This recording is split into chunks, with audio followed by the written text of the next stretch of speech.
जब हिंदुत्व की सबसे तेज आवाज टी राजा सिंह बीजेपी छोड़ देते हैं तो ये सिर्फ इस्तीफा नहीं होता, ये उस विचारधारा की चिता पर आखिरी कील ठोकने जैसा है जिसके नाम पर बीजेपी ने सत्ता की सीढ़ियां चढ़ी हैं। आज वही पार्टी उन्हीं चेहरों को मिटाने की कोशिश कर रही है जिनके दम पर वो गली गली गांव गांव में हिंदुत्व की मशाल लिए घूमती थी। अगर हिंदुत्व बीजेपी की आत्मा है तो राजा सिंह उसकी धड़कन थे और अब वही धड़कन पार्टी को अलविदा कह चुकी है। ये महज एक नेता की नाराजगी नहीं है, ये उस गहरे आंतरिक संग्राम की आहट है जो अब बीजेपी के बंद कमरों से निकलकर सड़कों पर फूट पड़ा है। ये चेतावनी है कि जो पार्टी अपनों की आवाज नहीं सुनती वो जल्द ही जनता की आवाज भी खो देती है और आज वही बीजेपी के साथ हो रहा है। अगर आज टी राजा पार्टी के दरवाजे से बाहर है तो सवाल सिर्फ ये नहीं है कि वो बाहर क्यों है, बल्कि ये है कि कौन कौन है जिन्हें बीजेपी धीरे धीरे किनारे लगा रही है या फिर लगा चुकी है। क्या ये बीजेपी के किसी एजेंडे का हिस्सा है या बीजेपी अपनी विचारधारा से भटक चुकी है? अगर आपको लगता है कि टी राजा के बिना तेलंगाना की बीजेपी अधूरी है तो कमेंट बॉक्स में लिखिए I support T Raja. T Raja Singh BJP के कोई सामान्य विधायक नहीं है। टी राजा सिंह का नाम सुनते ही तेलंगाना की ओल्ड सिटी में माहौल गर्म हो जाता है।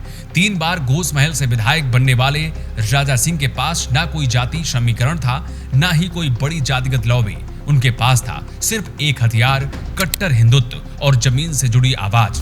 राजा सिंह उन कुछ नेताओं में से थे जो खुले मन से कहते हैं कि वो सिर्फ वोट के लिए नहीं बल्कि धर्म रक्षा के लिए राजनीति में आए हैं। राजा सिंह का राजनीतिक सफर 2009 में तेलुगु देशम पार्टी यानी टीडीपी के साथ शुरू हुआ था। वो ग्रेटर हैदराबाद नगर निगम के सदस्य चुने गए थे, लेकिन साल 2014 में उन्होंने बीजेपी ज्वाइन कर ली। इसके बाद वो 2014, 2018 और 2023 में 3 बार विधायक बने। 2018 में जब बीजेपी के बाकी उम्मीदवार जमानत तक नहीं बचा पाए तब टी राजा सिंह अकेले ऐसे नेता थे जो जीत कर विधानसभा पहुंचे थे।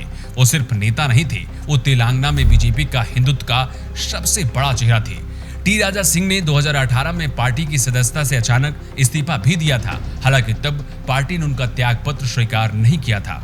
एक मिडिल क्लास हिंदू फैमिली से आने वाले राजा सिंह के परिवार की इकोनॉमिक कंडीशन ठीक नहीं थी, जिसकी वजह से उन्हें बीच में ही पढ़ाई छोड़नी पड़ी थी। उनका परिवार मूर्तियां बनाने का व्यवसाय करता था और पढ़ाई छोड़ने के बाद इसी काम में लग गए थे। राजनीति में आने से पहले उन्होंने ऑडियो और वीडियो कैसेट बेचने का काम भी किया है। इसके बाद वो बजरंग दल से जुड़े और वहीं से उनकी हिंदुत्ववादी छवि बननी शुरू हुई।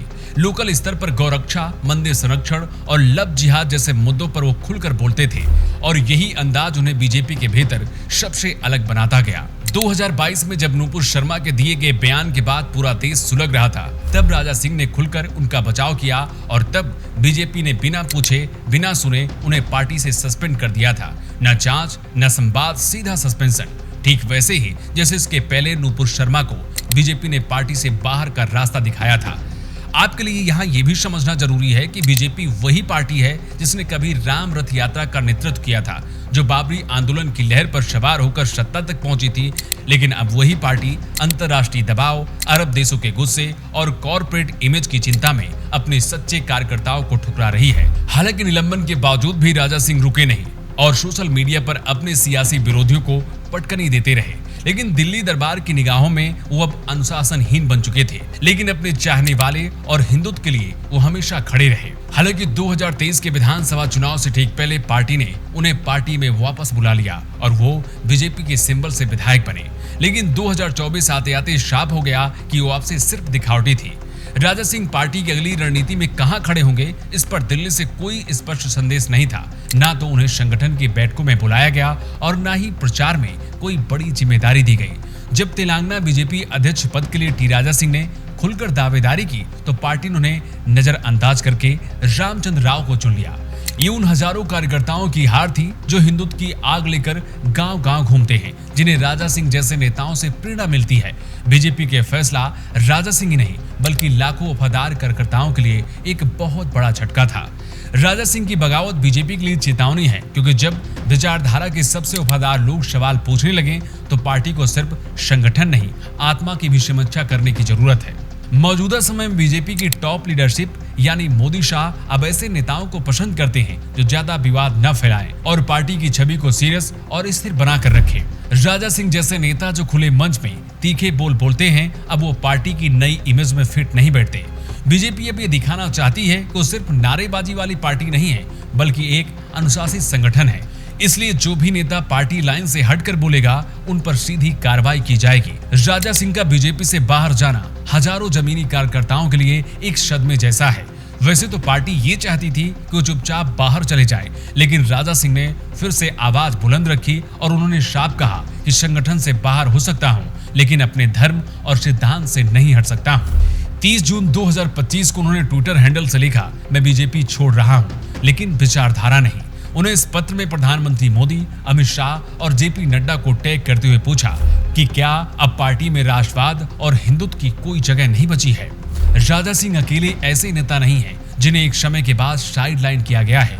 बीजेपी में एक लंबी सूची है उन नेताओं की जिन्हें विचारधारा के नाम पर पार्टी से किनारे कर दिया गया है। डॉक्टर सुब्रमण्यम स्वामी, जो राम मंदिर, कश्मीर और हिंदू हितों पर मुखर होकर बोलते हैं, आज पूरी तरह से हाशिए पर डाल दिए गए हैं। वरुण गांधी, उमा भारती, आडवाणी और मुरली मनोहर जैसे सीनियर नेताओं को बीजेपी ने धीरे से किनारे कर दिया है। वजह सिर्फ एक है, नेता पार्टी से ज्यादा विचारधारा की बात करते थे और अब वो विचारधारा पार्टी के लिए बोझ बन चुकी है। भले ही बीजेपी राजा सिंह को हल्के में ले रही है, लेकिन हकीकत तो यही है कि राजा सिंह को अंडर एस्टिमेट करना बीजेपी को बहुत बड़ा नुकसान पहुंचा सकता है, खासकर तब जब बीजेपी तेलंगाना में अपने अस्तित्व के लिए लड़ रही है।